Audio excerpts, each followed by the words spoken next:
Coming up on 9 News Mornings, meth contamination shut down another library in Colorado. What we know about what's being done to prevent this from happening again. The National Western Stock Show's in full swing. Dog lovers won't want to miss out on an upcoming event. The four-legged pooches are providing entertainment for the whole family. And it's Friday the 13th. We'll explain how the day began, and we want to hear about your superstitions. Text us 303-871-1491. 9 News Mornings starts now. Really, we're trying to rebrand Friday the 13th with that music. Yes, think about it differently. It doesn't have to be spooky. Yeah, maybe you have some good luck on your way, right? I hope so. Yes. I'm very scared for today. You're one of those. I'm holding my breath. Yes, I am one of those. Well, good morning, everyone. Jordan, Corey, Erica, and Ed with you. Yes, good morning. Sounds like we're going to warm up a little bit over the next few days. Not a lot of sun, though, today. Right. A lot of clouds. That moisture continues to stream in from California, and that's what we will see today, that kind of high cloudiness that we've seen. But the temperatures will warm a little bit, 50s tomorrow, and then we start to get cold and unsettled with a chance for snow almost every day next week. Oh, wow. Yeah. Wow. Sure. In the meantime, we are going to be a little bit warmer today. We have clear skies right now, but the clouds are knocking on our door. Let's take a look at what we've got going on right here. And it's 21 degrees at this hour. That's pretty close to normal for this time of year. But as we take a look, you can see those clouds getting very close and pushing across the state today. They'll continue to stream into Colorado. Here it is overnight into tomorrow, and the clouds continue to stream across the state. Then here comes the snow, and you can see snow pushing into the mountains. Now, take a look at this. Here's one system with snow coming into our area. Here's another one. You can see that kind of counterclockwise flow on the west coast, and there's another one sitting out there. So yes, they continue to stream across the area, and what we get is a drier system, but enough moisture that we see clouds and a little snow as well. So mostly cloudy today, 49 degrees. Tonight, mostly cloudy and 30 degrees. Tomorrow, guess what? Yeah, mostly cloudy and 53 degrees. Sunday, 47 degrees, a little bit cooler with those clouds. Partly cloudy on Martin Luther King Jr. Day and 48 degrees. That could be the best day of the week because on Tuesday we're at 43 with a chance for snow showers, 38 on Wednesday. Again, a chance for snow showers. Ed, thank you so much. We do want to show you what the drive looks like as you get ready to maybe leave the house early this morning. This is our CDOT camera at I-25 and 58th Avenue. Both sides of the interstate clear, northbound and southbound. No major problems to report there. Out on I-70, we're moving very smoothly. Between I-25 and 225 eastbound, ride 7 minutes. Same exact thing for your westbound travel time. As we look at the big picture here across the metro area, just looking at lots of green on our map, so no rush out the door if you are getting ready to head out. Both sides of 225 in the green between I-70 and I-25. That southbound ride about 10 minutes for you. So very quick 6-minute drive on southbound I-25 between I-70 and Santa Fe. If you're getting ready to drive into Commerce City on 76 West from E470, that's going to take you about 11 minutes and no issues to report on I-25 between downtown and the Denver Tech Center. You're looking at a 14-minute travel time northbound and southbound. Erica, thank you. Right now, Lakewood police are looking for a missing 20-year-old.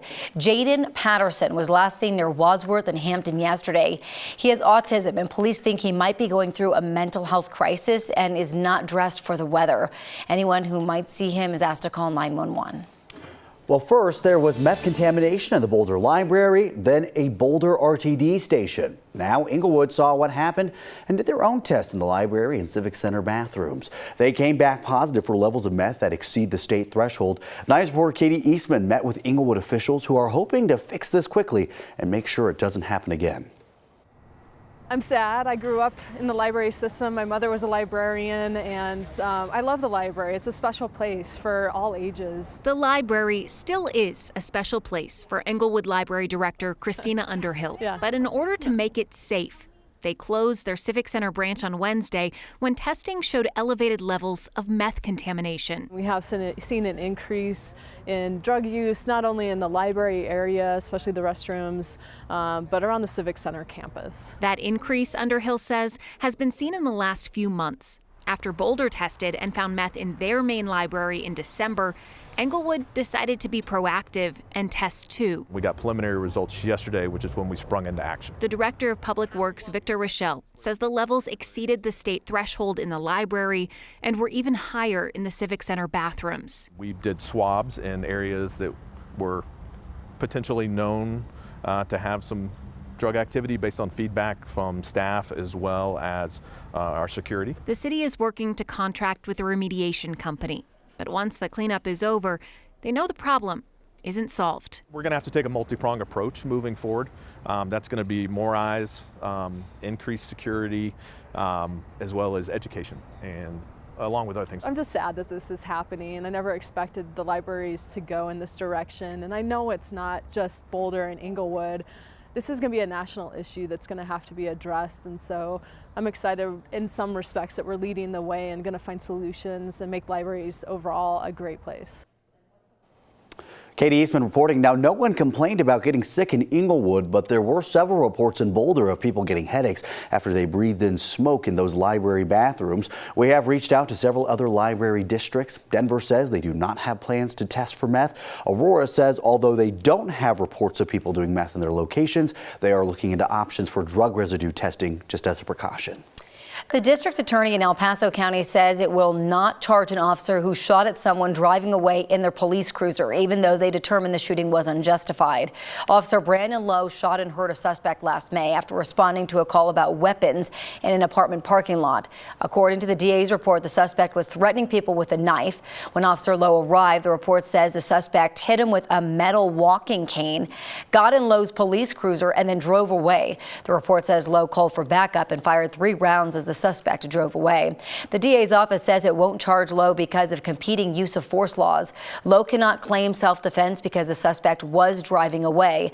But another section says officers can use deadly force in nonviolent means if things like pepper spray or tasing won't stop a suspect. The report says the officer couldn't use those methods once the suspect got in that police cruiser. 9 News legal analyst Scott Robinson says he is still surprised there are no charges at all. The officer could have been charged with lesser charges, such as illegal discharge of a weapon, reckless endangerment. But the non-charging opinion goes to pains to point out that no one else was in the direct line of fire at the time the officer shot. And that is important. The suspect in this case is accused of a murder that happened before this incident. The report says Officer Lowe did not know that at the time. Colorado Springs Police says Lowe resigned from the department last month. Well, for the first time in more than a decade, Colorado's largest school district is shutting down a charter school. The Denver Public Schools Board voted last night to close Strive Prep Kepner.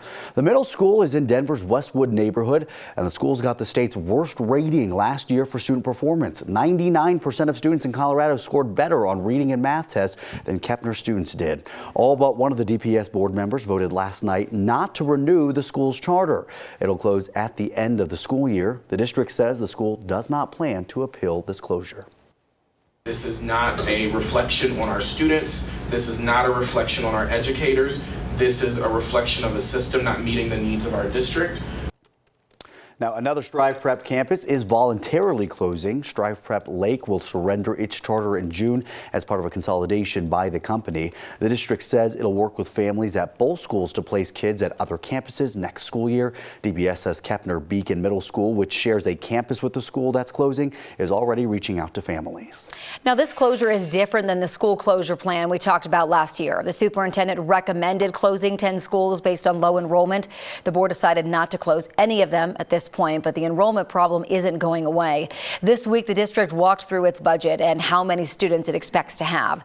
DPS is expecting to lose 2,000 students over the next 2 years. That means less money for the district. Right now, they expect to be short about $9 million at the end of this school year. That's actually better than they predicted a couple months ago.